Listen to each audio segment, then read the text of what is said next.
자, 요번에는 이제 무신난 관련된 내용을 이제 보겠습니다. 무신난에 관련된 내용을 감독하기 전에 무신의 난의 배경에 관련된 내용을 좀 볼게요. 그래서 정리를 하고 나서 강독을 해 볼까 합니다. 자, 무신정변이 일어날 때 이제 왕은 의종인데 의종은 나름대로 왕권을 강화하려고 했어요. 그래서 이제 그 당시 김부식에 의해 억제되었던 칭제와 관련된 일련의 제도를 다시 복구시켰고요. 그다음에 이제 측근 세력들을 육성을 했고, 그래서 이제 내시나 무신 같은 한미한 자들을 인제 그 육성했는데, 요때 내시는 한간이 아니에요. 요때 인제 내시는 주로 인제 그 뭐랄까요, 문벌 귀족의 자제들이 그 당시 내시들을 했거든요. 그래서 주변에 인제 일종의 비서기관을 내시라고 했어요. 한간으로 된 건 원나 말기 때 그 원나 간섭기 이후부터고요. 예. 자, 그리고 친위견을 이제 장악하려고 했다. 어 자, 그리고 인제 그 사회 시책을 시작해서 뭐 생원시를 시행했고요, 처음으로. 그다음에 그렇지만 인제 뭐 여러 가지 문란도 많이 했죠. 그래서 인제 뭐 이궁의 정대 같은 것들을 건립하고, 그다음에 백성들 침탈 하고 등등 여러 가지 인제 활동했기 때문에 안팎으로 인제 왕권 강화를 하면서도 여러 가지 이제 악정도 많이 했다, 이렇게 보시면 될 것 같아요. 자, 그래서 여기에서 인제 쿠데타를 일으켰던 세력들이 인제 무신들인데, 이 무신들은 원래는 의종의 어떤 친위 세력 역할을 했다가 나중에 결국에는 문관들의 갈등 때문에 쿠데타로 이어졌다, 이렇게 이제 보시면 될 것 같아요. 자, 그럼 무신 집권기의 배경을 보겠습니다. 일단 귀족사의 동요와 분열이죠. 이자경의 난과 모청이 나누고 지배층 사이의 갈등이 폭발되면서 이 무신과 군인들에 대한 통제력이 상실됐고, 그다음에 이제 문벌 귀족 세력의 독점으로 사회가 보수화됐고요. 그다음에 이제 무신에 대한 차별 대우가 있죠. 현실적으로는 나름대로 인제 그 대우를 받고 있지만 그에 걸맞게 정치적 대우를 받지 못했던 그 상황이 있어요. 그러다 보니까 그거에서 탈출하려고 인제 좀 더 약간 인제 자기 힘을 높이려고 했죠. 그래서 너무 천대받을 경우에는 아예 그 생각을 못 하지만 나름대로의 사회적이나 경제적으로 대우를 받는데도 불구하고 그에 걸맞는 정치적인 어떤 대우를 받지 못할 때 그 불만이 생길 수밖에 없잖아요. 자, 그런 상황이 있었다는 거. 그걸 인제 볼 수 있었던 게 뭐냐면, 무관은 정삼품 3 장군만 들어가고 그 이상은 이제 뭐냐면 재상이 될 수 없었고, 그다음에 군사 행정을 담당하는 병부의 판사나 상서가 모두 문관이 차지했고요. 양기의 병마사도 문관이 차지하고 있었어요. 외적에 의한 출정권을 편찬할 때도 지휘부의 원수나 부원수도 다 문관이 있고요. 그 대표적인 게 이제 김부식이나 강감찬 같은 경우도 다 이제 문관 출신이죠. 네, 물가가 없었고 무신교육 기관이 폐지됐고, 그다음에 인제 여기에서 또 앞에서 이제 무신들은 건한과 여진 전쟁을 통해서 현실적인 세력이 확대돼 나감에도 불구하고 정치적인 어떤 대우는 별로 없었죠. 그러다 보니까 불만일 수밖에 없고, 자, 하급 군인들의 불만을 보면 유사시에 전쟁을 동원했으며 평상시에 각종 공역에 동원됐다는 거. 예. 그다음에 군인들을 빼앗기거나 받지 못했다. 그래서 인제 있는데, 요게 유사시에 전쟁에 동원했다는 게 약간 좀 뒤에 150년 동안 이제 전쟁이 크게 없었거든요. 그래서 요거는 약간 제외시켜야 될 것 같은데, 하여튼 뭐 이렇게 있고. 자, 그래서 인제 또 그 당시 이제 헌종이 건한과의 항쟁이 끝난 후에 의종에 이르기까지 150년 동안 큰 전쟁이 없었어요. 예. 그래서 무신의 지위가 좀 하락하고 있었던 그 시기였거든요. 뭐 이런 것들이 인제 복합적으로 연결돼 가지고 결국에는 그 무신정변이 일어났다, 이렇게 보시면 될 것 같아요. 자, 그래서 요렇게 있고 뒤에 넘어가서, 자, 여기 보면 인제 무신난 발생 좀 보기 전에 주 7 번이 좀 약간 그 잘못된 것이 있어서 좀 설명하고 넘어갈게요. 여기 보면 신채호는 그들 자주적인 개혁의 정치의 주인공 긍정적 평가를 내렸다, 이렇게 되잖아요, 모청에 대해서. 근데 이 신채호조차도 모청이 권고만장에 난을 일으킨 거에 대해서 인제 상당히 비판적이었거든요. 그래서 꼭 긍정적인 평가를 내렸다고 좀 볼 수는 없어. 예, 물론 뒤에 모청에 대해서 인제 그 자주적이고 이런 등등 해 갖고 나는데 긍정적인 평가를 좀 내긴 하는데 전반적으로 다 긍정적인 평가를 내렸다, 이렇게 보긴 그러거든요. 근데 요걸 좀 약간 요거 하나 가지고 신채호가 모청에 대해서 100% 긍정적 평가를 내렸다, 뭐 이런 것도 이게 오해를 하지 어 않았으면 좋겠다는 거죠. 예. 자, 뭐 이렇게 있고, 무신나의 발생을 이제 읽어 보겠습니다. 자, 고조의 인제 귀족 사회는 결국 1170년에 일어난 무신난에 의해서 붕괴되었다. 자, 귀족사의 내부적 모순으로 폭발된 이자계의 난과 모총의 난은 귀족 정치의 몰락의 단적으로 표현됐으며 이제 무신난의 발생과 무신정권의 설립은 귀족사의 결정적 파국을 초래했던 것이다. 자, 무신난의 발생의 요인은 전서와 같이 귀족사의 내부에 모순이 있다. 왜냐하면 귀족 사회가 단결해가지고 똘똘 뭉쳤으면 무신들이 반란을 일으킬 생각을 못 하겠죠. 근데 얘네들이 이제 뭐 자체 분열하고 싸우고 그러다 보니까 그 틈을 보였던 거예요. 예. 그러니까 이제 무신 정변이 일어날 수 있었던 배경이 되었던 거죠. 자, 그래서 고려의 귀족 정치가 성숙함에 따라 문벌 귀족들은 정치적 권력을 독점하고 대토지를 확대하여 특권적 지위를 항해했는데 이를 놓고 귀족들 사이에 치열한 자기 항쟁이 전개됐으며 특히 문벌 귀족에 대한 지방 출신 신진 관료들의 도전이 치열했다. 자, 이런 지배 세력들 내부의 권력 다툼으로 귀족 사회는 동요되었으니 이것이 무신의 반란의 조건이 되었던 것이다. 자, 그러나 무신 발생의 집중 동기는 귀족 정권의 대무신 정치의 모순에 있었다. 자, 고려는 양반 제도를 만들어 문반과 무반을 하나의 관계체계 안에서 이론적으로 형성하여 법제적으로 동등하게 대우하도록 했으나 실제에 있어는 숙문천무, 그러니까 문을 뭐냐면 우대하고 그 무를 천대하는 정책에 따라서 무반에 비해서 문반에 대한 차별이 심했다. 귀족은 문반직을 가지고 정치 권력을 차지하였고 심지어는 군대를 지휘 통솔하는 병마권까지 장악하여 무반은 다만 무신귀족의 어떤 보호하는 호위병 지위가 떨어졌다.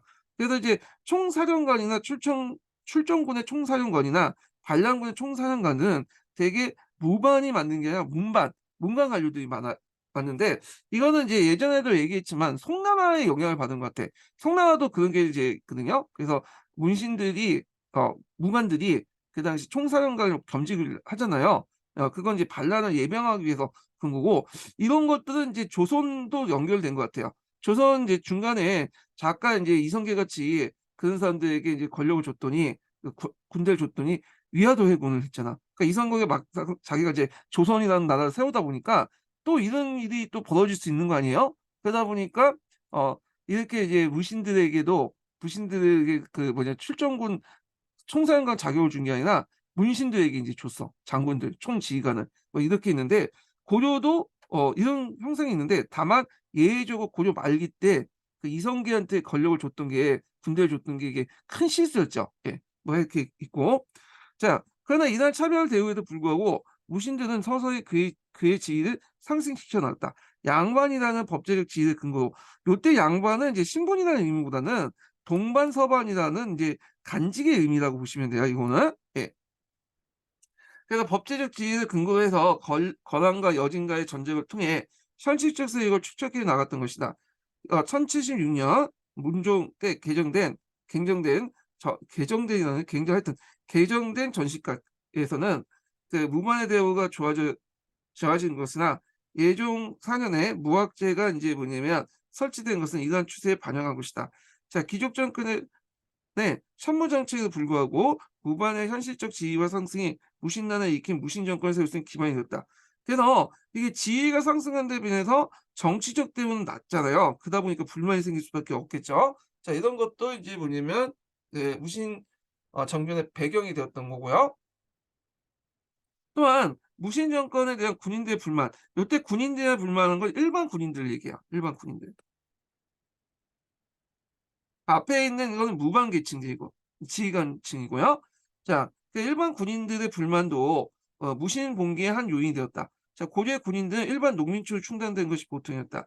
그런데 이 무신 귀족들이 그 농민들의 토지를 경영함으로써 농민들의 생활이 궁금해졌고 또한 이들 군인들은 여러 가지 자벽에 혹사당했으며 자기들에게 지급되는 군인제마도 귀족들에 빼앗겨 불만이 커졌다. 아마 이제 이때 군인전이라는 건 수족권을 매개로 한 군인전일 거예요, 아마. 예. 그래서 이제 수족권을 매개한 군인전인데 이 귀족들이 그 뭐냐면 이걸 뺏었다. 뭐 이런 의미에서 이제 얘기를 한 것 같아요, 지금. 예. 이러한 군인들 처지가 자기들의 직접 상관인 무신들의 불평과 결합되어 귀족 정권의 타도에 동원돼도 하였던 것이다. 이렇게 했고요. 자, 이와 같은 사정으로 마침내 이제 1170년에 의종이 24년에 무신난이 폭발되었다. 자, 요게 이제 계기가 됐던 것이 이제 뭐냐면 보현원의 그 행차였죠. 그래서 그 보현원에서 인제 쿠데타를 일으켰던 거 아니에요? 그래서 인제 태평홍해 군주하고 이끌었던 의종이 문신들과 함께죠. 무신이 아니라 문신들과 함께 보현원에 놀러 갔을 때 호위한 무신이었던 정중부, 이의방, 이구가 쿠데타를 일으켜서 무신들을 인제 살해하고 문신들을 살해하고 의종을 패한 후에 왕제 그 당시 의종의 동생이었던 명종을 옹립했죠. 자 요때 인제 원래 그 과정에서 이제 3 명이 주요 거천 얘기였는데 실질적으로 이의방과 이구가 주도를 했다고 보시면 돼요. 예. 근데 이의방과 이구 같은 경우는 좀 약간 어 이게 지위가 좀 낮았어요. 이의방 같은 권력 행수인데 오늘날만 하면 대대장 정도의 거거든요. 그러니까 좀 자기가 인제 권위가 없다 보니까 그 정중부를 내세웠던 거죠, 그 당시에. 그래서 정중부, 이의방, 이구가 인제 3 인방이 권력을 장악하게 되고 그 과정에서 의의방하고 이구하고 갈등이 일어나서 의의방이 이구를 제거하고요. 의의방이 잠깐 권력을 장악했다가 정중부의 공격을 받고 또 제거당하죠. 그래서 정중부가 인제 한동안 권력을 장악하죠. 그래서 이게 관련된 내용들 인제 무신 정권기 때의 그 내용들을 이제 좀 정리를 좀 해 보면요. 자 여기에서 인제 정중부가 권력을 장악한 후에 인제 경대승이라는 사람이 다시 일어나서 정중부를 제거하죠. 26 살의 경대부가 이렇게 있는데 이 사람이 4년 동안 있다가 인제 뭐 여러 가지 합병인지 여하튼 여러 가지 인제 뭐 스트레스인지 죽게 돼요, 일찍. 그리고 나서 경주에 잠깐 몸을 피했던 이민이 올라가서 권력을 장악하죠. 이게 인제 권력 형성기야. 예. 요 무신정권기 형성기고 요때 무신정권기 형성기 때는 독자적인 어떤 뭐냐면 간첩을 만들지 않았고요. 종전에 있었던 이제 중방 같은 것들을 이용했어요. 이 중방 얘기했죠. 상장군하고 대장군이 모여서 했던 합의 기구인데 얘는 중방이 많고 경대성은 좀 예외적으로 도방을 만들었죠, 도방. 도방 같은 경우에는 경대성의 친위 부대였는데 경대성은 이제 좀 나이도 어리고 지위도 그 정중부나 이런 사람보다 좀 낮았거든요. 뭐 장군 정도 됐던 사람이에요. 정중부는 상장군인데 반해서. 그러다 보니까 인제 경대성은 따로 이제 도박을 만들어서 자신의 권력 기구를 이제 삼았다.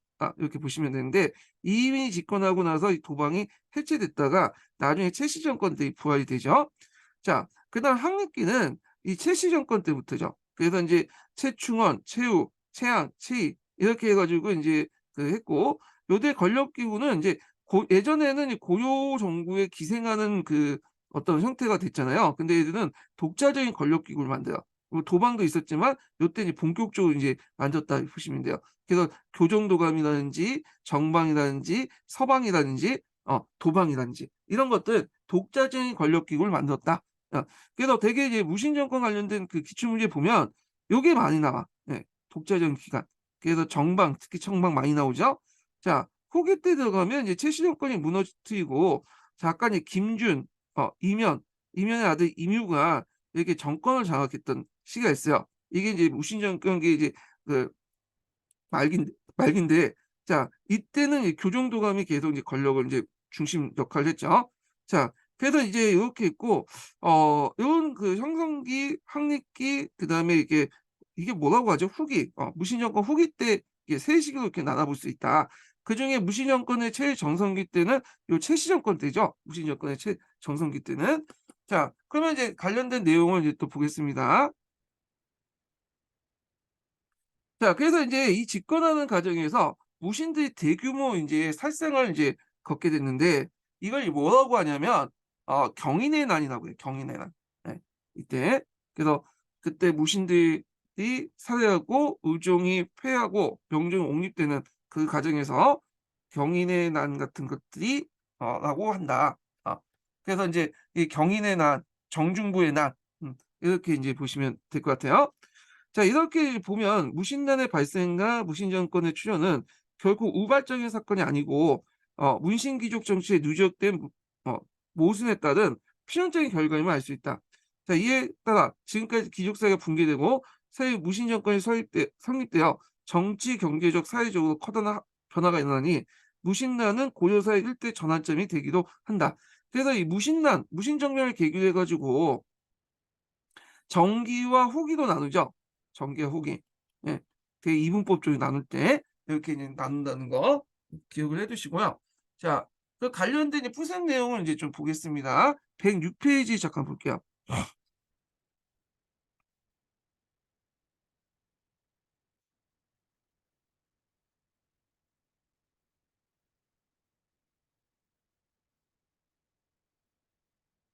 자, 무신론의 배경 관련된 내용을 볼게요. 자, 무신론은 1 차적으로 문신과 무신의 갈등이 폭발된 거다.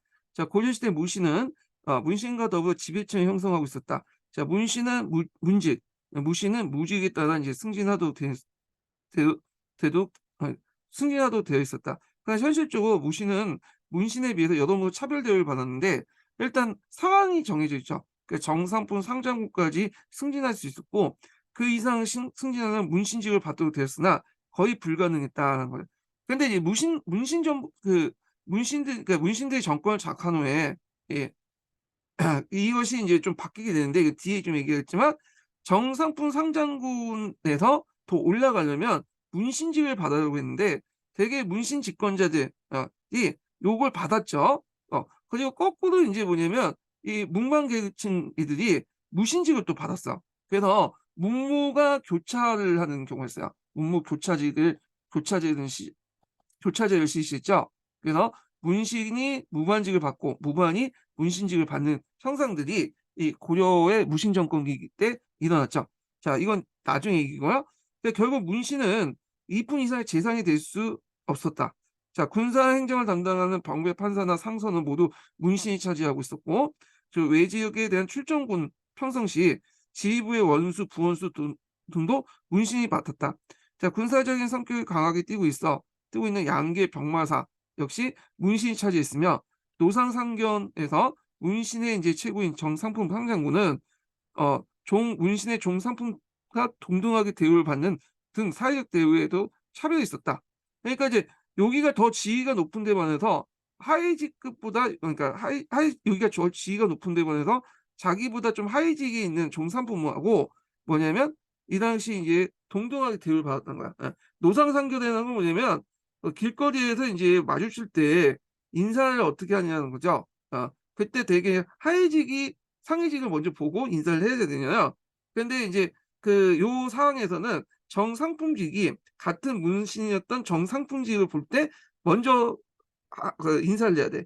그리고 종상품하고 정상품이 마주칠 때는 인제 서로 인사하는 거죠. 그러니까 이게 등급이 다른데도 불구하고 더 낮은데도 불구하고 동등 취급받은 거야. 예. 그런 것들 인제 보시면 될 것 같고 자, 정치, 사회적, 경제적으로 차별 대우를 받은 문신들은 의종의 실정을 겪으면서 불만이 높아갔다. 자, 의종은 실추된 이제 왕실의 권위를 회복하고자 했으며 한때 무신들은 우대했고 군사 분야를 중시해 문무의 균형을 깨하는 개혁적인 정치를 펴보려고 했으나 문신 지배층의 틈바구니 속에서 제대로 정치를 발휘하지 못했다. 결국 무를 중시하는 정책을 포기함으로써 문무 대입을 조정할 수 없었다. 자, 의존과 문신들이 유람하고 연회를 열어 시와 술을 주고받으며 폭로를 즐겼지만 무신과 군조는 호의를 해야 했으며 군조는 여기에 더하여 이제 유랑 시설 건설에 수시로 동원됐다. 자, 이에 문신과 무신의 갈등이 더욱 심각한 지경에 이뤘다. 자, 문신들의 난에 이제 일어나 기밀을 감지되고 있었다. 더구나 강간의 기능이 약화되면서 정치, 사회적 부정부패가 만연했으며 백성들의 고통이 커져갔다. 자, 무신의 반란의 또 다른 배경은 군인들의 불만을 들 수 있다. 군인은 유사시에 전쟁에 동원되었으며 요거는 이제 150년 동안의 이제 평화기이기 때문에 좀 약간 맞진 않지만 하여튼 넘어갈게요. 평소에 각종 공용에 동원되었다. 그리고 군인전도 제대로 지급받지 못하여 불평군만이 쌓여갔다. 자, 이 때문에 군인들이 쿠데타에 적극 협조했다. 뭐 이렇게 있고요. 자, 무신란의 발발을 볼게요. 자, 무신란은 의종 8년 국왕이 보용의 행차의 계기로 발발했는데 정중부, 이방, 이고 등이 주문했으며 순공군이라는 것은 이제 왕실 호위군 그 왕실 호위병이라고 보시면 돼요. 순공을 모아서 국왕에 따랐던 문관과 대소실록 습관들을 인제 뭐냐면 몰수했다. 그래서 인제 요걸 경인의 난이라고 하죠. 그리고 개경에 가서 물론 문관을 쓴 자는 서리도 시를 남기지 말고 모조리 죽여라. 외치면서 많은 문신을 살해했다. 국왕은 거제도에, 태자는 진도에 내쫓았으며 대신 왕조의 어떤 왕의 동생인 이경공, 호를 왕으로 삼으니 이게 명종이다. 요 과정을 경인의 난이라고 한다. 이렇게 좀 기억을 해두시고, 명종은 그래도 오랫동안 집권했어요. 최충원이 이제 집권할 때까지 전반기 때 이제 뭐냐면 그 무인 정권 때 왕이었죠, 이 사람이. 자, 무신난에 모든 무인들이 참여한 건 아니었다. 오학유나 송유인 같은 것은 무신난에 냉담한 무인 임무를 가담하지 않았다. 대개 보면 이들 가문은 좋은 가문 출신들이야, 이 사람들은. 음. 되게 이제 무신난에 이제 반란을 일으킬 때, 초창기 때 그 반란을 일으켰던 사람들은 되게 이제 여기에서 요 정도 계열, 요 정도 계열이고, 이들 무신층이 이제 주도했던 거, 여기에 있었던 그 좀 고위직 그 무신들은 그 정중부를 제외하고는 가담하지 않았다 보시면 돼요. 그러다 보니까 나중에 이들 세력하고 이 고위직 관료 세력 때문에 어떤 갈등이 일어나요. 결국에 이들이 이제 요들을 제거하는 절차를 걷게 되는데, 이걸 보고 있었던 하위직 군인들이 얘네들도 보니까 자기 상관들 치네. 그럼 자기도 여기 칠 수 있겠죠. 그래서 한동안 그 군인 그 무신 정권 안에 하극상이 막 일어나. 이런 것들이 일어났다는 거. 자, 하여튼 이들은 좋은 가문 출신으로 그 무신들과 긴밀한 관계를 유지하고 있었다. 가담한 무인들의 태도 역시 모두 같지 않았다. 자, 실제 주도 세력은 이방, 이고, 채원이었으며, 정중부는 이제 일종의 처음에는 이 사람들에 위한 뭐예요? 허수아비 역할을 했다 보시면 돼요. 이 사람이 좀 상장군이고 좀 가문도 좋고 그러다 보니까 이제 일종 얼굴 마담 역할을 했거든요.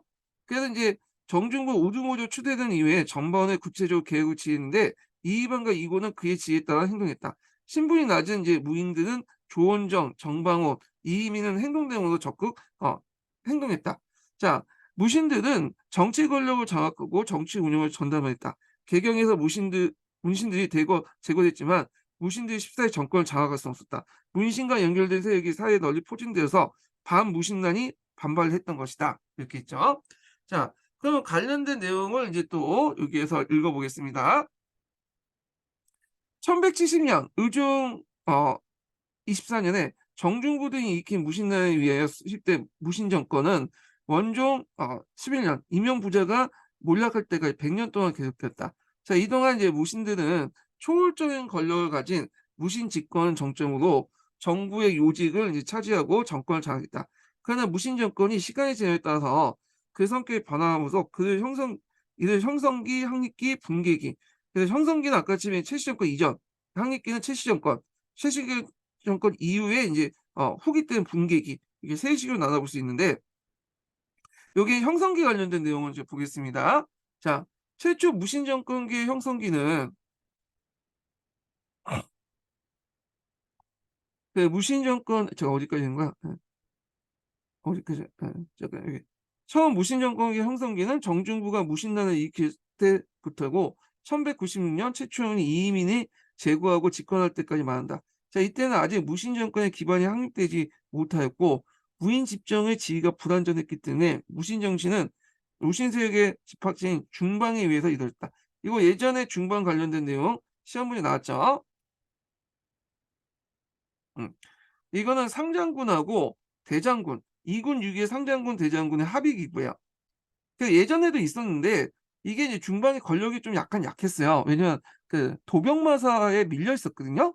근데 무신 정변 이후에 이 중방이 권력 기구로서 부각이 됐죠. 그래서 최씨 정권 이전까지는 이 중방에서 모든 걸 처리했다. 물론 중간에 경대승이 그 자신의 사정 짓던 도방을 만들 때 잠깐 이제 중방의 권한이 떨어지긴 했지만, 전반적으로 그렇다는 거야. 자, 따라서 종래의 무신 세력이 반란이 일어났고, 이와 관련돼서 이제 맥락을 같이 해서 고종계통의 승려들이 반란이 일어났는데, 교종계통의 승려들은 어떤 사람들이냐면 되게 귀족하고 왕실과 관련된 사람들이에요. 이 사람들은 되게 보면 이제 고려는 그 불교 국가이기 때문에 되게 보면 이제 귀족의 자제 중에 뭐 막내라든지 세 번째, 네 번째 아들 정도 그런 아들들은 결혼을 안 시키고 되게 이제 왕실 사찰이나 아니면 귀족 사찰 있죠. 원찰에 주지도 파견했어. 그래서 거기에 이제 지도부를 구성했던 사람들이 되게 귀족 출신 왕실 출신들이 많거든요. 그런데 이들 입장을 때는 이제 무신 정권에 대해서 반발할 수밖에 없겠죠. 무신 정권에 대해서. 그래서 기법사를 비롯해서 이런 이제 뭐냐면 그 승려들이 반란을 많이 일으켜요. 예. 그래서 이제 명종 4년 때는 이 기벽사 승려였던 100여 명이 이방을 죽이려고 개경에 진출하게 되고요. 거기에 중강사 등 이제 4개 사찰이 호응했다고 해요.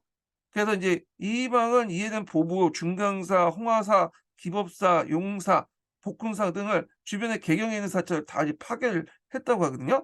그만큼 이제 교종 계통의 승려들이 반발이 많았고 당연히 무신 집권자 입장일 때는 교종보다는 선종이 마음에 들겠죠. 그러니까 선종에 상당히 이제 후원을 해 줬다. 이렇게 보시면 될 것 같아요. 그리고 인제 그 뭐냐면 문신 권력들의 반발도 있었어요. 김보당이 대표적인 사람인데 자 문신들의 반발을 보면 자 1173 년에 동북 병마사였던 그 병 동국명 병마사죠. 병마사. 동국명 병마사였던 김보당이 의종 복위를 내세우면서 거병하다 실패했다. 자 이 동국명 병마사였던 김보당은 이게 인제 여기 병마사니까 인제 잠깐 음 무관으로 이렇게 착각할 수 있는데 그 당시 병마사는 문관들이 주로 맡았거든요. 이 사람들 문관이야. 그래서 이 사람이 원래 인제 그 앞에 쿠데타가 일어날 때 초창기 때는 호의적이었어요. 호의적이다 보니까 이제 무신 정권 호의다 보니까 이 병마사 직위도 이제 받고 그랬거든요.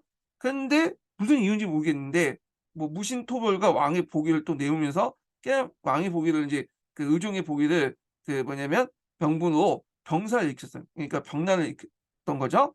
자 그때 동북면 지병마사였던 한원국도 인제 호응을 해요.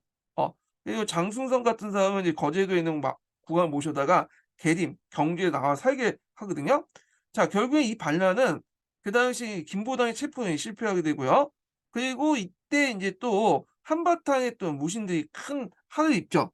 그래서 이걸 인제 뭐냐면 개사의 난이라고 해요, 개사의 난. 이때 인제 예전에 인제 경인의 난 때 이제 살아남았던 많은 이제 뭐냐면 또 문관들이 요 계산의 난을 통해서 또 한 번 대규모 숙청을 당하게 돼요. 예. 그래서 이렇게 있는데 자 하여튼 요 내용 한번 읽어 보겠습니다. 그 뭐 간단해요. 동분명 병마사였던 김부당이 의종의 복위를 깨 거병을 하다가 실패했는데 자 이것은 무신 정권에 대한 문신 세력의 반항이었다. 자 이듬해 이제 서경유수 조이총이 또 반란을 일으켰어요, 조이총이. 자 이 조이총은 이 사람은 이제 무반 출신이야, 무반 출신. 그러니까 문관이 아니에요, 이 사람은. 그래서 이 당시 이제 서경유수 조이총이 이제 반란을 일으켰는데 자 이때 인제 이 사람은 인제 이 서북면 지방민들의 이제 불만을 이용해서 왜냐하면 노총의 난 이후에 많은 그 권력이 박탈당했잖아요. 그래서 이걸 이용해 갖고 지방군을 이끌고 중앙의 정중부와 이이방 토벌을 나서 난을 일으킨 거야. 어 그래서 이이방이 그걸 난을 진압하려고 진압하지 못하고요. 결국에 나중에 채충원에 의해서 뭐냐면 진압이 돼요. 그 조이총이 패한 후에도 농민당쟁이 계속 이게 연결돼 갖고 이때 자비령 이부가 한 30개 성이 3 년간 항거했다라고 기록이 나와 있거든요. 그래서 이 조이총의 난은 일종의 뭐냐면 서 평양 주변에 있는 그 서북민들의 어떤 불만들을 이용해서 난을 일으켰고요. 이 조이총의 난이 끝난 후에 앞에서 얘기한 것처럼 군사제도가 인제 폐지되고 이 평양에 있는 제도들은 다 토관으로 이렇게 격화됐죠. 예. 자 한번 읽어 보겠습니다. 서경유수 조이총이 그 당시 서북면 지방민의 불만을 이용하여 정중부 정권의 타도를 부르시면서 서경의 난을 일으켰다. 예. 그래서 이제 역시 진압되었다. 자 또한 이듬해 기법사 승도 2천 명이 반란을 일으켰는데 이것은 왕실 귀족들의 비호를 받고 있었던 고종계통의 사원 세력이 무신 정권에 반발했던 것이다. 자 명종 초에 이런 불안정한 무신 정권을 정복하려고 하는 이런 반문신 난이 계속 일어났던 것이다. 또한 이때 인제 무신 정권의 대표자였던 무인 집정사에도 내분이 일어나는데 자 여기에 실세 없이 이 권력 교체가 일어났다. 처음 무신난을 일으켰던 정권을 장악했던 정중부, 이의방, 이고 사이에 인제 분열이 생겨서 명종 1171년 이의방이 이고를 주사하더니 1174 년에 정중부가 이의방을 제거하고 단독으로 정권을 장악했고요. 그러나 정중부도 1179 년에 그 당시에 이제 경대성에 의해서 인제 죽임을 당하죠. 이 경대성은 자기 아버지가 인제 명문가 집안이에요. 무인 집안 중에 명문가 출신이거든요. 그리고 젊은 나이에 장군의 지위까지 올랐어요. 자, 그리고 이제 이 사람은 또 나이대도 안 맞고 또 지위가 상대적으로 좀 약간 낮다 보니까 권력을 장악했지만 이 사람은 따로 나와서 도방을 만들었어, 도방. 음. 그래서 이 도방을 만들어서 자기를 이제 보호하는 그 어떤 호위 기구로 삼기도 하고, 그다음에 인제 나름대로 이제 뭐냐면 개혁 정치를 해 보려고 했어요. 그래서 이 개혁 정치의 그 방향은 복고를 내세웠거든요. 근데 이 사람은 좀 특이하게 자기가 무인 집권자이기도 하지만 무인들을 별로 안 좋아했어. 그래 갖고 예전에 인제 무신 정권 이전으로 돌아가려고 했던 사람이에요. 예. 근데 이제 뭐 이렇게 하다가 결국에 사흘 만에 스트레스 받고 막 하다가 인제 죽게 됐는데, 좀 약간 이상한 사람이야 하여튼. 좀 4차원적인 어떤 생각을 갖고 있는 사람이었는데, 자, 하여튼 경대승이 이제 병상하자 이번에 이의민이 집권했죠. 이의민은 경대승이 이의민을 죽이려고 했거든요. 이의민이 누굴 죽였어요? 예. 그 당시 의종을 이제 복위하는 이런 의종 복위 운동이 일어나니까 이제 이 이대 그 이의민이 자기 상관이었던 이의방의 명을 받고 의종을 죽였잖아요. 그러다 보니까 이제 경대승이 이의민을 상당히 안 좋아했어. '어떻게 신하가 왕을 죽일 수 있냐.' 그래 갖고 그 당시 이의민이 경대성에 이제 공격을 받을 것을 이제 눈치채고 자기도 고향이었던 경주로 잠깐 피난을 하고 있었거든요. 근데 경대성이 죽으니까 이의민이 이제 경주에서 올라가고 집권을 했던 거야. 예. 그렇지만 그도 인제 1196 년에 최충현에 의해서 숙청되고 말았다. 자, 이와 같이 명종조에 아직도 무신 정권의 기반이 확립되지 못했고 정권을 잡은 무인 집정이 잇따라 바뀌었는데, 자, 이런 혼란은 결국 최충원이 집권함으로써 수습되었다. 그래서 이제 최충원은 가담성 있는 전제 정치로 그 당시 무신 정권의 안정을 다짐으로써 최후, 그다음에 최후를 뭐라고 하냐면 또 최이라고 해요. 예. 그래서 고려사 같은 경우에 최이라고 이렇게 적혀 있는데 최이가 최후예요. 예. 최양, 최이에 이르는 4대 62년간 최씨 정권을 계속됐으니 이 기간을 무신 정권기의 확립기라고 할 수 있다. 이렇게 했거든요. 자, 요와 관련된 내용을 한번 또 보겠습니다. 지금까지 읽었던 내용을 좀 심플쌤이 찾아서 읽어볼게요. 자, 여기 김보당에 난 관련된 내용이 인제 있죠. 반무신난의 전개. 자, 무신난이 일어난 3년 뒤 명종 3년 동국명 병마사였던 김보당이 무신토불과 왕의 보기를 기도하면서 군사를 일으켰다. 그래서 영강 김씨 가문 출신인 김보당은 정중과 이의방을 타도하고 전항, 의종이죠. 의종을 다시 복인시키려고 내세웠으며 동국면 지병마사 한원궁도 군사를 일으켜 이에 호응했다. 자, 그래서 인제 있고, 그리고 장승성 등의 하여금 겨제도에 있는 국왕을 데려다 계집으로 인제 나와 살겠다. 김보대는 나는 다음 날 안동도읍에서 그를 붙잡아 보냄으로써 진압되었다. 자, 김보당의 난은 거사한 지 한 달도 못 되어 주동 세력이 와해되고 두 단을 넘기지 못한 채 안전 실패에 돌아갔다. 김보당이나 한원국의 친인척으로 연결되어 된 이들이 이날을 다수 참여했으며 이들과 자주문생에 맺어진 인물도 포진되었다. 자, 김보당의 난 이외에 의종 24년에 경인의 난 때 하를 면했던 많은 문신들이 대규모 또 해를 입게 되죠. 이걸 계사의 난이라고 해요. 예. 그래서 경인의 난과 계사의 난 과정에서 문관들이 많이 수총당했다. 이렇게 보시면 되겠죠. 자, 반무신난은 불교계로 일어났다. 승려들 가운데 무신 가문 출신이 많았으며 따라서 무신난은 그들의 부영이 죽음을 당한 예가 적지 않았다. 승려들은 하나의 사회세력으로서 외침이 일어날 때 하락하는 경우가 많았다. 자, 권한의 침해를 물리치는 데 큰 활약을 했으며 윤관이 여진 정벌을 위해서 항마군을 형성하는 데 참여했다. 자, 그래서 인제 그 당시에 인제 사찰들 안에는 승병 집단들이 되게 많았다는 걸 있죠. 그래서 이들이 인제 뭐냐면 반무신 세력 할 때 무력투쟁에 또 병력으로 동원되기도 했죠. 또 이자겸 난이 일어났을 때 이자겸 아들 의장이 승병을 이끌고 출동한 적이 있었다.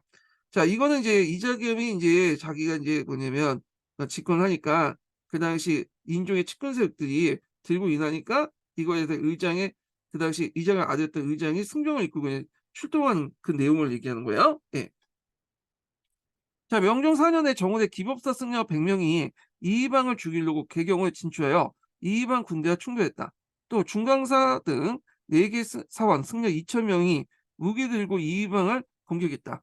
자, 이방은 보복으로 중강사, 홍호사, 기법사, 용사, 오지사, 부흥사 등을 파괴했다. 자, 이 사건은 개경 부근의 사원에서 승려를 동원할 무신세력을 무너뜨리는 시도를 했지만 엄청난 희생을 치르고 실패도 하고 말았다.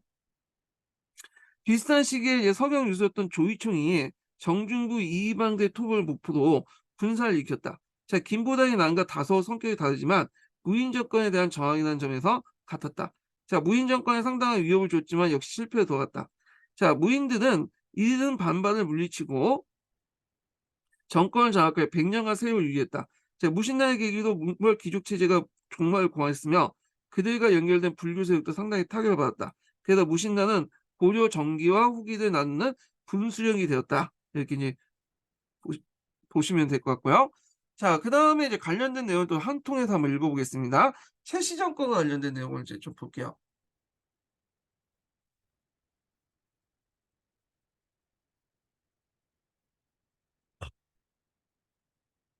자, 여기 보면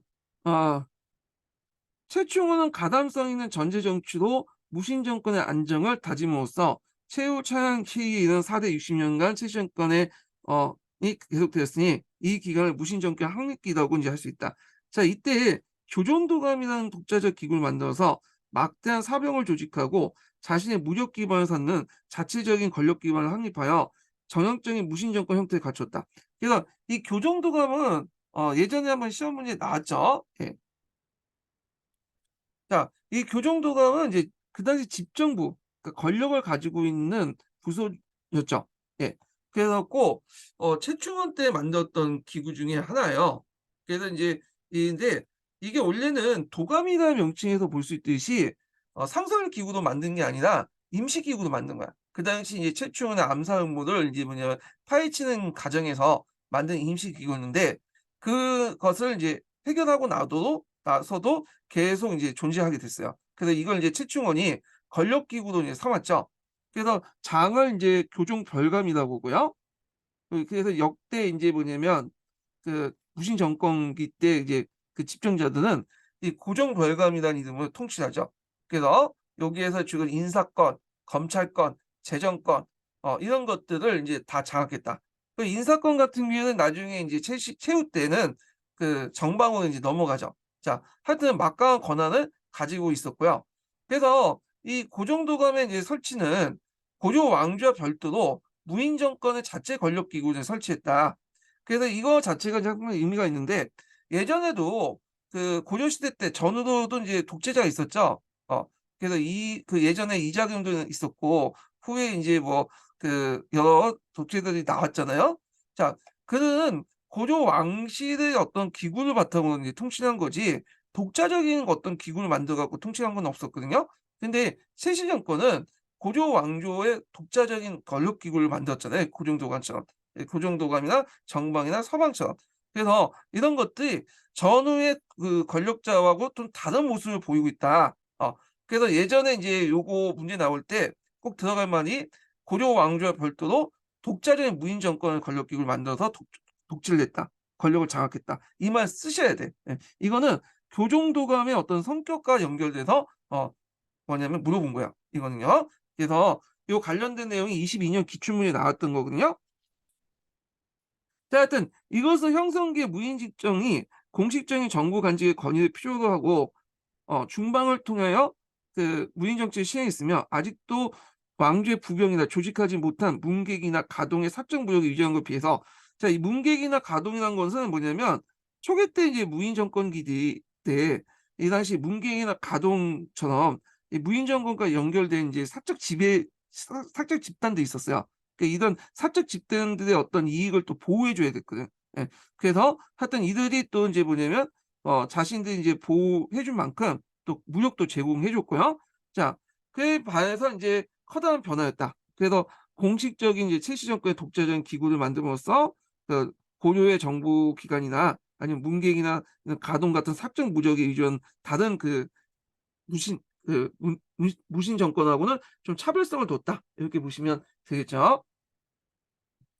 최충원은 권력이 막강했고 심지어는 명종을 폐하고요. 그리고 이제 시종, 흐종, 그다음에 시종, 신종, 시종, 강종, 고종을 세운 등 마음대로 이제 국왕을 폐립하고 초월적인 이제 권력을 행사하면서 할 수 있었던 것도 이와 같은 독자인 권력 기반을 가지고 있었다. 이렇게 보시면 돼요.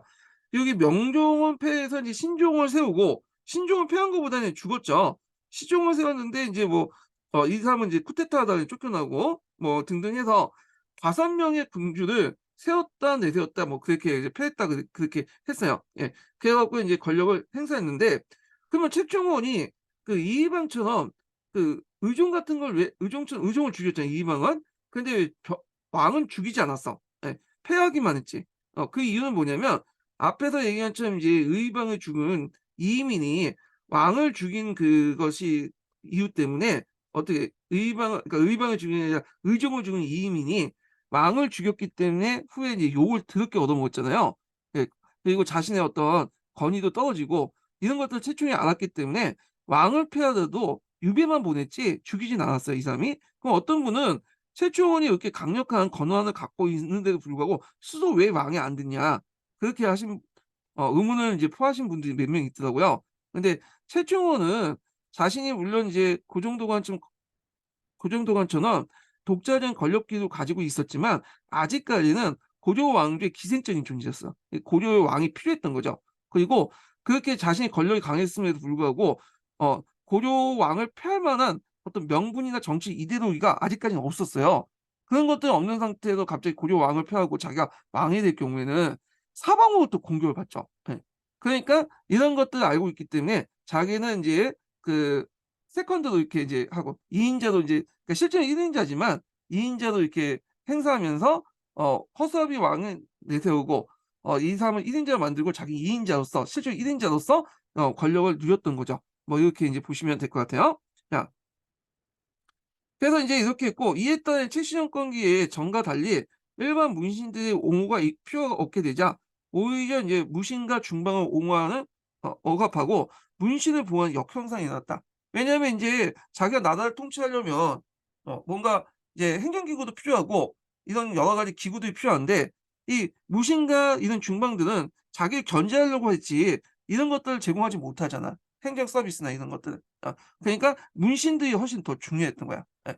그래서 최씨 정권 때는 역설적인데도 역설적 그 최씨 정권은 무인 정권인데도 불구하고 역설적으로 문신들을 되게 보호해 줬어요. 그래 가지고 그 당시 가고가 제일 많았고요.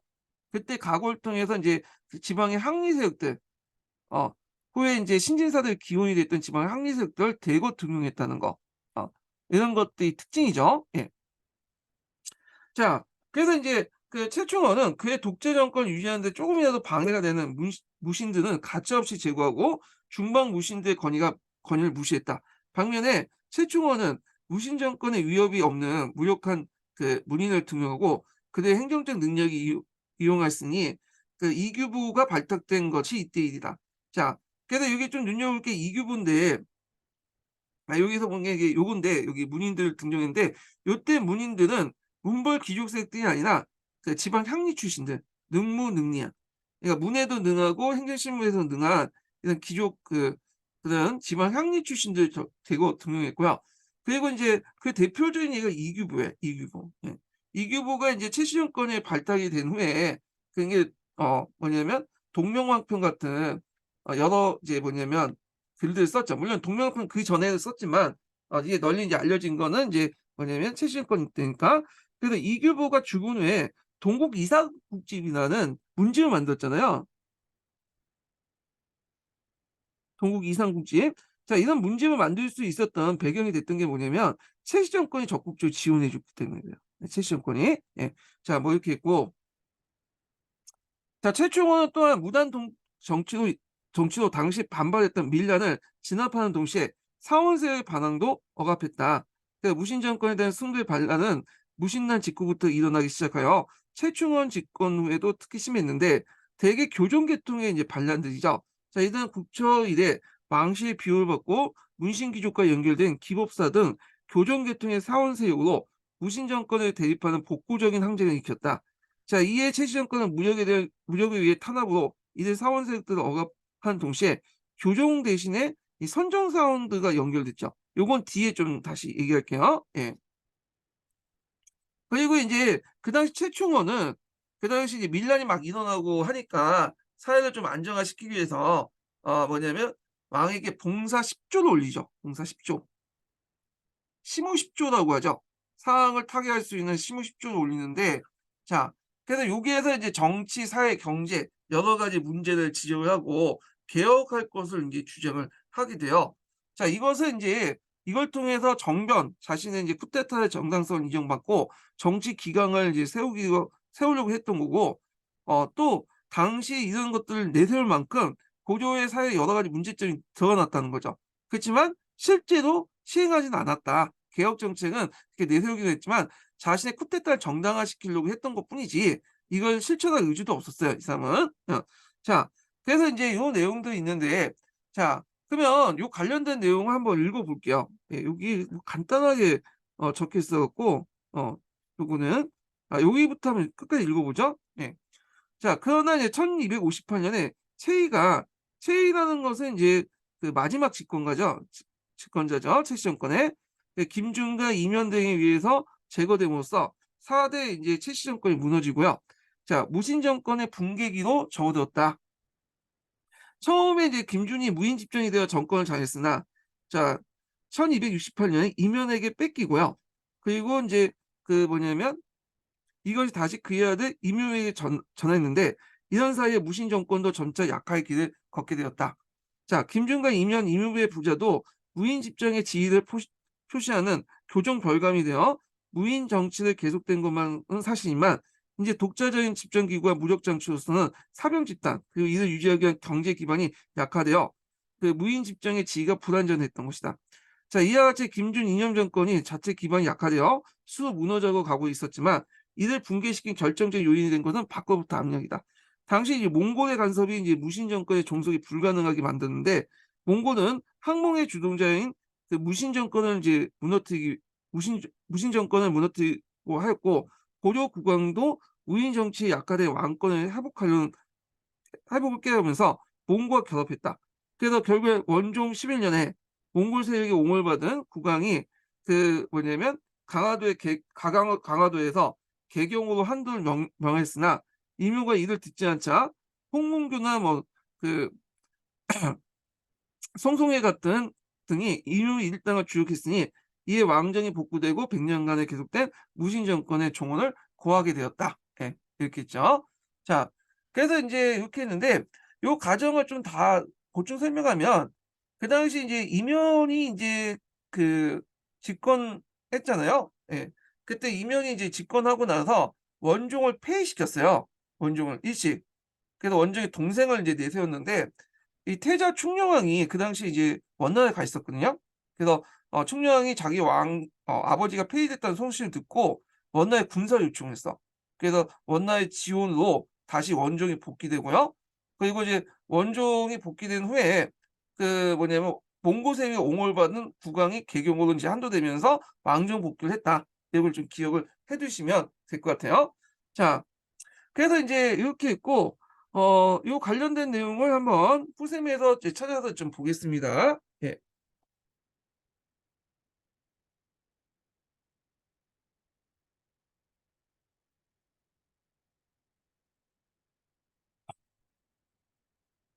자, 여기 몇 페이지 펴 보시냐면요. 117 페이지 펴 보세요. 자, 1170 년까지 1170 년에서 1270 년까지 100 년간 지속됐던 무인 정권은 초기의 성립기, 그다음에 최씨 산문에 의해서 유지된 항립기, 그다음 최씨 정권의 몰락 이후 붕괴기, 이 세 시기로 나누어 전개 과정을 이해할 수 있다. 자, 문신들은 쿠데타의 성공 직후에 정변 주체들 사이의 치열한 권력 싸움이 전개되어 이고 이방들이 차례로 제거되고, 이어서 정중부가 집권했는데 정중부는 경대승에 의해서 제거되고 경제성이 병으로 죽자 이민이 건자에 올랐다. 정중부는 무신난 이전에 이미 무방 고관직에 올라있던 인물로서 이 그 경제성은 인물이었으며 경제성은 무신난에 참여하지 않았으므로 무신란 자체를 부정하는 입장을 보였다. 그래서 경대선 같은 경우는 복구의 정치를 내세웠죠. 그래서 복구의 정치라는 것은 무신 정권 이전의 정치, 그러니까 문신들이 통치했던 그 시기를 인제 뭐냐면 어 복구하려고 했고, 그 과정에서 자연스럽게 인제 그런 의종을 죽였던 이의민을 죽이려고 했던 거예요. 예. 그래서 하여튼 이렇게 있는데, 자, 이의민은 사비의 아들로 태어나 사찰 종의 아들이죠. 자기 어머니가 그 사찰 노비였어요. 그래서 아들로 태어나 무신난이 일어날 때 행동대원으로 많은 이들을 살생했다. 그 이의민 같은 경우에는 경주의 출신이죠. 이 사람이 인제 경주에서 좀 약간 놀고 있을 때 그 이민의 형이 2 명이 있어. 3 명이 이제 형제가 경주에서 인제 깽판을 치고 있었는데, 그때 경주의 그 관리가 이민을 잡아다가 족쳤나 봐요, 막 고문하고. 근데 그 2 형은 고문을 받다가 죽었는데, 이민은 이제 계속 살아남았다고 그래요. 그걸 본 이제 경주의 관리가, 그 경주 지방관이 '아, 이만큼 이제 백장이 있구나.' 그러니까 이 그 몸이 튼튼하구나 생각해서 서울로 추천을 해 줬어. 그래서 이제 개경에 가 가지고 그 당시 의종의 총애를 받았죠. 이미 또 수바키를 잘했다고요. 그래 갖고 인제 해서 상당히 높은 벼슬까지 올라갔어요. 난중인가 올라갔거든요. 근데 이제 이의민이 이방의 이제 지시를 받고 의종을 죽였던 거예요. 자기를 등용했던. 하여튼 이렇게 했는데, 자, 그래서 인제 이들을 살생했다. 자, 이들 무인 집정자들의 성향은 이처럼 일정하지 않았고 그들 사이에 갈등이 심했으며 무인 집권에 대응하는 난도 발발하여 무인 정권이 불완전했다. 그러나 이제 최충원이 이의민을 몰아내고 정권을 장악한 뒤에 무인 정권은 정치적으로 안정된 모습을 보였다. 최충원은 비교적 좋은 가문 출신이었으나 무신난에 참여한 인물은 아니었다. 자, 최충원은 무신난이 일어날 때는 아주 어린애였어요. 10대 청소년 정도 됐거든요. 그리고 최충원 집안이 상당히 또 좋았어. 원래는 이 집안이 그 문방 가문이었다가 무반으로 전환된 가문이야. 그러다 보니까 가문 자체가 뭐냐면 나름대로 이 문방 가문이었기 때문에, 원래는 그 가문 자체가 문방 가문이기 때문에 상당히 학술이나 이렇게 이런 것도 상당히 문해 같은 것도 뛰어났던 가문이야, 이런. 그래서 이제 최후 같은 경우에는 글씨를 되게 잘 썼다고 그러거든요. 예, 이런 것들은 이 집안의 이 문화적 분위기, 집안 내력 이런 것 때문에 연결돼 보시면 될 것 같아요. 예. 자, 최충원은 집권한 뒤 봉사 10조를 올려 당시 정치, 사회, 경제의 여러 가지 문제점을 지적하고 개혁을 주장했는데, 이거는 전변의 정당성을 인정받는 행위였다. 예, 봉사 10조는 자료 2번에 있는데 잠깐 볼게요. 자, 그래서 최충원 동생 최충수와 함께 원래 쿠데타를 이제 같이 일으켰죠. 나중에 갈등에다가 인제 최충수를 죽이는데, 자, 봉사를 올렸다. 상소문인데 그 당시 이 봉사 또는 시문 라고 하죠. 그래서 인제 현실 문제를 해결하기 위한 어떤 대책 같은 걸 이제 올렸는데, 그 봉사 10 조의 내용이 쭉 있어요. 그래서 여기 보면 인제 성왕의 토전을 제정할 때 공정을 정하고는 신하 백성들 각각 차등있게 주었는데, 간직에 이제 있는 자가 탐욕스러워 공정과 사정을 빼앗아 함께 가지고 있습니다. 이렇게 해 갖고 "이거 원래 주인대로 돌려줘라." 이런 내용도 있고, 그다음에 "세금을 좀 적게 걷어라." 이런 내용도 있어. 그래서 그 당시에 농민 반란에 대응하고 또 자신의 어떤 쿠데타를 정당화시키기 위해서 이는 봉사 10 조를 올렸다. 이렇게 보시면 될 것 같아요. 자, 그는 정권의 장애가 되는 무인들은 가차없이 몰아냈으며 함께 인제 정변을 일으켰던 동생 최충석마저도 그 당시 이제 그 최충서가 인제 그다음에 누구야, 그 왕비로 자기 딸을 왕비로 드리려고 했거든요. 그거 문제 때문에 이제 갈등이 일어났다 제거했고요. 그리고 반대하는 사원 세력들을 제압하고 농민 천민의 항쟁을 가혹하게 진압했다. 그전까지는 이제 농민 항쟁들이 되게 많았는데 그 최충원이 집권하고 나서는 농민 반란이 상당히 확 떨어졌어요. 예. 자, 필요할 때는 국왕도 교체해 버렸죠. 그래서 또한 이제 최충원은 권력을 차지한 정한 인씨와 왕씨가 혼인했으며 그 자손들도 명망과 혼인시킴으로써 지위를 안정화시키고 권력의 정당성을 다지고자 했다. 자, 최충원 이후 그 무인 집정의 자리는 최후와 최양, 최희에게 계승되었다. 최후 때는 부터는 몽골의 침입을 받아 무인 정권이 위기에 처했기도 했지만 강화도 천도함으로써 정권 영장을 깼고, 고종 45년에 최희가 정변에 의해서 추살되자 새로운 집정자인 김준이 등장했으며 그 김준이 임여에게 이제 살해당했으며 건자는 인현으로 이동했고 인현이 병으로 죽자 다시 아들 그 임무로 옮겨졌다. 결국 원종 11년에 원의 압력 속에 임요부가 제거되자 왕정이 회복되어 개경을 한도했으며 무인 정권은 종말고했다. 이때 이면 때 앞에서 얘기한 것처럼 그 당시 이제 원종이 한테 패를 당했죠. 그리고 자기 동생이 한 6개월 동안 통치했던 기간이 있었어요. 다시 이제 번날 압박 때문에 복귀를 했지만 자, 뭐 이렇게 해가지고 이제 이렇게 해서 한번 봤고요. 자, 그러면 최씨 정권의 이제 권력 기구에 관련된 내용을 이제 보겠습니다. 자, 최씨 정권의 그 지배 기구 관련된 내용이 어 주로 나오죠. 기출 문제는 그게 주로 나와요. 네. 그래갖고 요걸 이제 좀 볼게요. 자, 무신 정권의 지배 기구 보겠습니다. 요거 하기 전에 두 번째 인증번호 알려줄게요. 두 번째 인증번호는 55번입니다. 네, 두 번째 인증번호 55번이에요.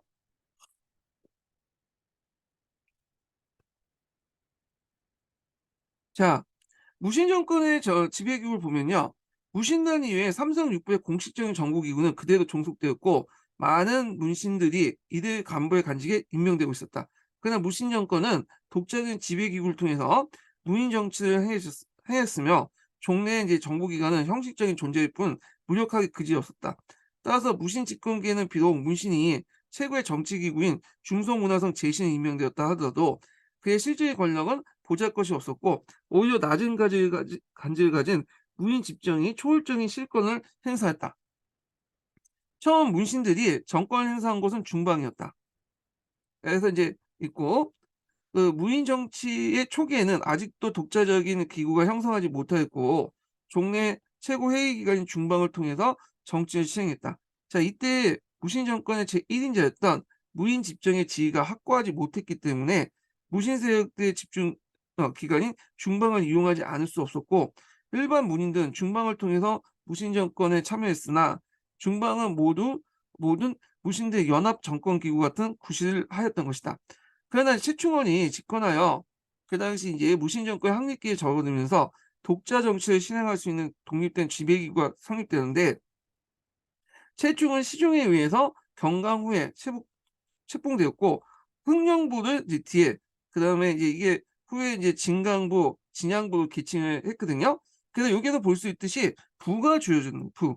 부라는 것은 앞에서 했던 계부의 권한을 가지고 있죠. 부가 주어졌다는 건. 그러니까 부라는 것은 그 고려의 황제가 제후들에게 이제 부를 개설할 수 있는 권한을 과 연결시켜서 보시면 될 것 같아요. 주로 이 부는 시급과 함께 주어지거든요. 시급이 주어지고 시급을 관리하기 위해서 독자적인 관청인 부를 설치할 수 있도록 허락을 해줘요. 그래서 있는데, 근데 요때는 특이하게 보통 이제 부나 이제 이런 시급은 좀 왕실 때 공주나 왕자들에게 줬던 건데 공신들에게 줬어. 이 공신들에게 이런 부를 주는 거는 시급을 주는 거는 아주 예외적인 상황이야. 이 최충원이라든지 이자겸이라든지 후에 뭐 이성계라든지 그래서 이제 근데 이때 최충원 정권이 이제 최충원이 부를 이제 뭐냐면 흥령부를 설치하도록 뭐냐면 허락을 받았다 이렇게 보시면 될 것 같아요. 그래서 건강 후에 책봉되고 후로서 시급을 받고 부를 설치했고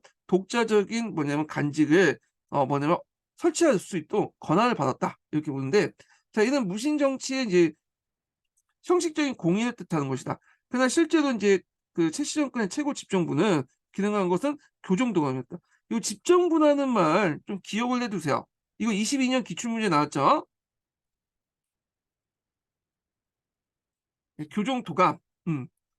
자, 이게 이제 그 당시 집정부. 집정부는 권력을 갖고 있는 기구라는 뜻이에요. 예. 그래서 어떤 분이 예전에 답을 그 흥령부라고 이제 이렇게 그 했다고 해서 그 흥령부가 이제 실제로 최충원 때 집정부다 이렇게 하는데 흥령부는 집정부가 아니에요. 이거는 시급을 최충원한테 이제 그 주어진 시급을 관리하는 간청의 이름이지 독자적인 그 간청의 이름이고 이거는 그 당시에 집정부가 아니라 요 교정도감이 집정부였어요. 예. 권력을 집중하는 이거 교과서에도 나와요. 6차, 7차 그 교과서에도 국정교과서 이게 뭐냐면 집정부가 교장도감이라고 나와 있고 예전에 기출문제에도 여기 나와 있어요. 그 지문 자체가. 예. 그래서 이제 있는데 자, 하여튼 이렇게 있고 최충원이 이제 고정도감을 설치한 후에 모든 무인 집정은 이를 통해서 국가의 서문을 간장했고 정령을 내리게 되었다. 즉 교정도감은 네 주요 국세를 간장하고 조세를 징수하며 관리를 감찰하는 등 무신 정권기의 중추적인 정청으로 막강한 권력을 행사했다. 자, 최씨 정권 및 김준, 이면, 임유부의 무인적 집정들은 모두 이 교정도감의 장관인 교정별감이 되었으나 교정별감은 무인 정치기구의 최고직으로서 무인 집정의 표시가 되었던 것이다. 자, 최씨 정권기의 교정도감 외에 독자적인 인사기구로서 정방이 두어졌다. 정방은 정방이 이제 시험 문제에 많이 나오거든요. 이게 기출에 상당히 많이 나와. 그래서 이 정방은 앞에 이제 교정도감이 인사권을 가지고 있다고 했잖아요. 그 인사권을 따로 떼가지고 최후 때 설치한 자기 자기 집에 설치한 기구예요. 그래서 정방만 해도 한 4번 정도, 4~5번 나왔어. 네. 그래서 이제 정방의 이제 장을 이하에 정색 승선 관직들 보면 장이었던 정색 승선이 있고요. 이거 물론 이제 최씨 정권의 집정자가 이제 거기에 자리가 차지했겠죠. 그 다음에 승선 외에도 정색 소경, 네, 정색 서재 이런 간직들이 있어. 정색자가 붙으면 무조건 이건 뭐냐면 정방이다 이렇게 보시면 될 것 같아요. 그래서 정색 승선, 정색 소경, 정색 서재, 네, 서재요. 네. 자, 그래서 정식 간직이 이제 뒀고, 그리고 이제 여기에서 이제 뭐냐면 인사권 행사했다. 그래서 여기에서 이제 일단 인사권에 관련된 이제 장부를 마련한 다음에 국왕 결재를 받는데 물론 형식적으로 받는 거죠. 자, 이 정방은 후에 최씨 정권이 무너지고 또는 무인 정권이 무너진 후에 다른 무인 정권 권력 기구는 이제 없어졌는데 불구하고 정방은 그 후에도 계속 살아남았어요. 이 정방은. 예. 그래서 이 정방을 통해서 새로운 이제 뭐냐면 신진사대부를 많이 배출했죠. 여기에 이제 신진사대부들이 들어와서 실질적인 업무를 이제 담당을 했는데 그때 이제 이 정방 출신 중에 이규보라든지 그다음에 금이 그런 사람들이 박원 이런 사람들이 이제 유명하다 이렇게 보시면 될 것 같아요. 자, 정방은 최후가 관리 인사를 처리하기 위해서 자기 집에 설치한 곳으로 이거는 문무관의 인사를 관장하는 이부 병부의 공적 기관을 총괄해 독자적 인사권을 행사했다. 자, 또한 최후는 또 이제 뭐냐면 서방을 설치했죠. 서방도 예전에 한번 기출문에 나온 적이 있어요. 예, 최후 때 이제 사제에 설치된 문객대 조직이라고 보시면 돼요. 그래서 주로 명망 높은 문신들이 3번으로 나눠 교대로 수기하면서 24시간 동안 호위하는 그런 기구인데 자문이나 고문 역할을 담당했다. 이렇게 보시면 될 것 같아요. 예. 그런데 이제 서방 같은 경우에는 최씨 정권이 몰락한 후에 남아있다가 무신 정권과 함께 폐지됐어요. 이 서방은. 정방은 계속 살아남았는데 예. 자, 그러니까 최후는 문인대 수계기관인 서방을 두어서 군사의 전문적 지식으로서 고문 역할을 담당하겠다. 자, 그다음에 이제 무력적 장치를 좀 볼게요. 자, 이때는 이제 2군 6위 조직이 거의 이제 무력화되고 이 당시 최씨 정권은 이제 뭐냐면 여러 가지 이제 무력적인 장치, 자기 사병 집단을 이제 만들어 가지고 자신의 권력을 지탱했거든요. 그 관련된 내용을 이제 보겠습니다.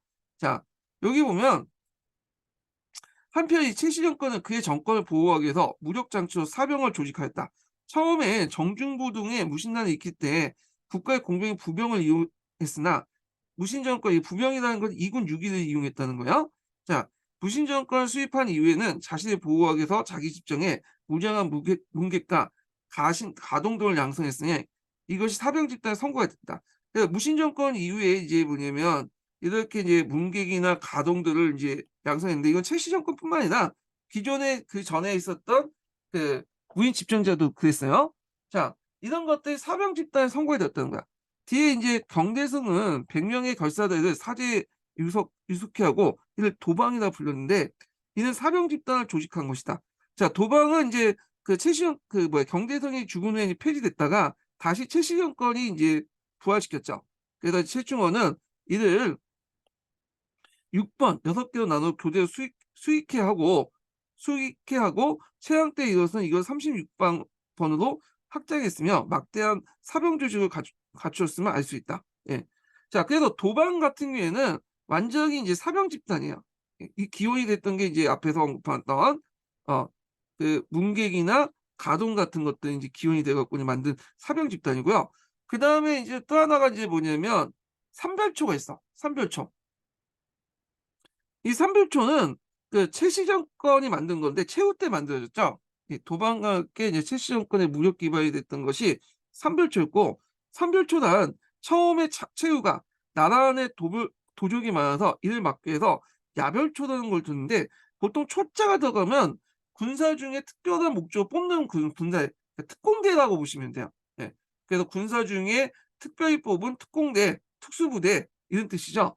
자, 그래서 인제 군대에서 비롯하여 그 수가 많아지자 이를 자별초와 우별초로 이렇게 나눴고요. 그다음에 인제 이후 몽고군의 그 포로가 되어 도망되어 온 군대를 합쳐 갖고 이들을 이제 신의군을 편성하면서 이게 3 개의 부대가 합쳐 가지고 삼별초가 됐죠. 자, 이들 삼별초는 대몽황정에 이제 커다란 공을 세웠고 무인직정의 두터운 총애를 받아 수족으로 이용되기도 했다. 자, 이들은 국고에서 지출된 녹봉을 받았으며 이런 측면에서 보면 이제 도방과 달리 도방은 완전히 사명 집단이잖아요. 근데 삼별조 자체가 그 당시 이제 재정적 지원은 이제 국고에서 나왔고, 또 그들이 받는 버설들이 뭐 대정, 교의 이런 것들이 다 고려오고는 그 편제에 있거든요. 그래서 기본적으로 이들은 공병이라고 보고 있어요, 공병. 그렇지만 실질적인 역할은 또 사병 역할을 하죠. 그래서 반공병 반사병 역할을 하는 세력들이다, 이렇게 보시면 돼요. 반은 공병이고 반은 사병이었다, 이렇게 보시면 되고. 자, 그래서 이제 군대와 경찰대 공적 임무를 띄어 그 띄 공적 임무 공 이게 뭐야? 군대와 경찰의 공적 임무를 띄었으며, 자, 순수한 사병 집단인 도방과 달리 공병의 성격을 가졌지만 실제에 있어서 도방과 함께 무신 정권의 특수 형태로 하면서 사병의 노릇을 했던 것이다. 예. 그래서 인제 이렇게 인제 보시면 되고요. 경찰 업무 같은 경우에는 인제 주로 인제 치안 유지를 위한 경찰 업무 있죠. 그런 걸 얘기한 거고, 그 당시 군사 임무 같은 경우에는 2군 6 기가 이제 무력화되니까 몽골군과의 어떤 전투를 담당했다고 하거든요. 근데 기록에 보면 별로 안 돼요. 왜냐면 삼별초나 도방이나 실제 몽골군하고 전투를 안 했어. 가끔씩 인제 뭐냐 병력 동원해서 치긴 했지만 대부분은 개경에 인제 나 아니면 저쪽 그 강화도에 있으면서 이제 지키기만 했죠, 이 최씨 정권을. 예. 그래 갖고 인제 이런 것도 일단은 좀 기억을 해 주시면 되고, 그러니까 우리가 인제 최씨 정권 하면 이제 그 삼별초 하면 이미지 자체가 후에 이제 몽골군과 대항하는 그런 이미지로 인제 연상되지만, 실제 최씨 정권 때 이 삼별초는 그렇게 뭐 몽골군과 대항하고 그런 거보다는 최씨 정권을 지키는 데만 이용했다, 이렇게 보시면 될 것 같아요. 자, 그래서 무신 정권의 그의 독재적인 어떤 지배 기구와 막대한 사병 집단을 유지하기 위해서는 자체적인 이제 경제적 기반이 필요했다. 이에 집권 무인들은 대토제를 경영하면서 남의 전조를 탈취하여 막대한 경제력을 축적했는데, 자, 여기에서 이제 문벌 귀족 계급도 장원을 확대했지만 집권 문인층도 더 장원을 확대했어. 그러니까 장원은 그 당시 계속 확대했다고 보시면 돼요. 문벌 귀족 때부터 무신 정권 집권기, 그다음에 검문 세력 등 자원이 계속 확대해서 확대했다, 이렇게 보시면 되고, 특히 인제 최씨 정권은 진주 지방의 시급을 인제 받았고 그 전조로 거두어서 막대한 미국을 저자했으니 그것은 당시 경상도에 저축한 쌀 50여 석이 되었다는 사실을 알 수 있다. 최씨 정권은 이렇게 인제 사적인 경제력을 축적함으로써 독자적인 권력 기구를 유지할 수 있었던 것이다, 이렇게 인제 보시면 되고요. 예. 자, 그리고 인제 농민과 천민의 난 읽기 전에 그 관련된 내용 중에 포샘 내용을 볼게요. 요게 118 페이지에 있는 내용이거든요. 네. 그래서 인제 여기 있는데 요거는 앞부분의 내용은 인제 뭐냐면 문무반제의 혼란 관련된 내용이야. 이건 앞에서 얘기한 것처럼 원래 이제 무인들은 정상품 상장분까지 올라가지 못하잖아요. 그런데 무인 직종자들은 이제 이걸 뚫고 무반직에서 벗어나 문반직도 받았어요. 그래서 문반직을 받아서 재상을 지기까지 올라간 사람들이 많고요. 예. 그리고 문인들도 이 무반직을 받아 가지고 인제 한 경우도 있었어요. 그래서 문무가 상당히 교차한 형태로 뭐냐면 했고, 그러면서 이때부터 문반과 무반의 구분이 되게 약화됐다. 그래서 무인도 문반직을 받고 문간직도 무반직을 받고 이런 형상들이 있었는데, 요거는 뭐 각자 보시면 될 것 같고요. 뭐 중요한 건 아니니까 넘어갈게요.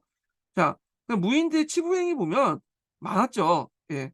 물론 앞에 있는 문벌 귀족들도 더 뭐냐면 문벌 귀족도 약탈했지만, 문벌 귀족도 그래도 유교적 이념이 있기 때문에 두 개를 약탈하더라도 뭐 한 개 정도 그냥 돌려주고 한 개만 받는 반면에, 무인들은 그런 거 없었죠. 그냥 다 약탈했다 보시면 돼요. 더 심했다. 이렇게 이제 보시면 되고, 자, 그다음에 또 그 시기 때는, 최씨 정권기 때는 새로운 모신들을 등용했다는 거야. 그래서 최씨 정권은 이제 최씨 정권은 자신의 어떤 권력을 계속 유지하고자 행정 관료 출신이 필요했고, 그래서 좀 이제 그 당시 자기를 위협하지 않는 이 문신들을 적극적으로 등용해서 각오도 많이 받고요. 그리고 또 이때 그 등용된 문신들은 기존의 이제 문벌 귀족 세대보다는 능무능리한 향리 출신의 어떤 실무형 관료들을 많이 등용했다. 이렇게 이제 기억을 해두시면 되고, 이런 관리들이 후에 이제 신진사 내부의 기원이 됐다. 예. 뭐 직접적인 건 아니지만 기원이 됐다는 거 좀 기억을 같이 해 주시면 될 것 같아요. 예. 자, 그러면 이제 요 관련된 내용을 한번 읽어 보겠습니다. 자, 무인들은 집권 초기에 문신들에게 적대적이었다. 많은 문신을 처단했으며 살아남은 문신들의 권한을 축소하고 그들을 의심했다. 그냥 현실 정치는 무인들끼리 이끌어 나갈 수 없으므로 문신들의 도움이 불가피했다. 자, 무인 정권은 점차 안정화되면서 문신을 적극적으로 이용했다. 그리하여 무인 집권기에는 이전 시기보다 과거제가 더욱 활발하게 운영되어 많은 인사가 등용되었고, 이때 이제 새로 등장한 문신들은 과거의 문벌 귀족과 연결되기보다는 지방의 토착 세력을 기반으로 하는 경향이 있다. 향리 출신이 많다고 이제 보시면 될 것 같아요. 따라서 신진 세력들이 이제 크게 약진했다고 할 수 있다. 그러나 이들은 행정신문을 담당했을 뿐 활동이 제한될 수밖에 없었다. 그러나 최후 때 가면 문신들을 우대하고, 그래서 이제 정방이나 서방에서 적극적으로 그들을 등용했죠. 자, 이들을 정치 운영에 적극 활용하여 많은 문신들이 중앙정계에 활동할 수 있는 공간을 확보했다. 그렇지만 역시 최고의 권자는 무인들이 차지하고 있어 권한과 활동에서 제한적일 수밖에 없었다고요. 이때 등용된 인물 중에 하나가 이규보죠. 이규보. 이규보가 이제 그 많은 이제 심언을 썼는데, 이걸 정리한 게 이제 동국 이상국집이야. 근데 이 동국 이상국집 편집할 때, 편찬할 때 지원을 해줬던 게 이제 최씨 정권이죠. 최씨 정권. 음. 그래서 이제 이렇게 있는데 한번 보겠습니다. 자, 이규보의 신문지이며 53권 13책이다. 자, 요 동국 이상국지관에 우리가 알고 있는 이 동명왕평도 요 안에 있고요. 그래서 이제 그 아들 함이 이규보가 죽고 나서 고종 28년에 최씨정권의 지원을 받았고, 전집 41권을 이듬해 후집 12권을 편집하여 간행했으며, 고종 38년에 고종의 명령으로 손자였던 익배가 분사대자도감에서 진국판을 이제 간행했다. 이 분사대장도감은 나중에 얘기하겠지만, 대장도감을 대장경 있죠. 그 당시 제조대장경을 만들었잖아요. 대조대장경을 만드는데 실질적인 이제 기관이었다고 보시면 돼요. 예.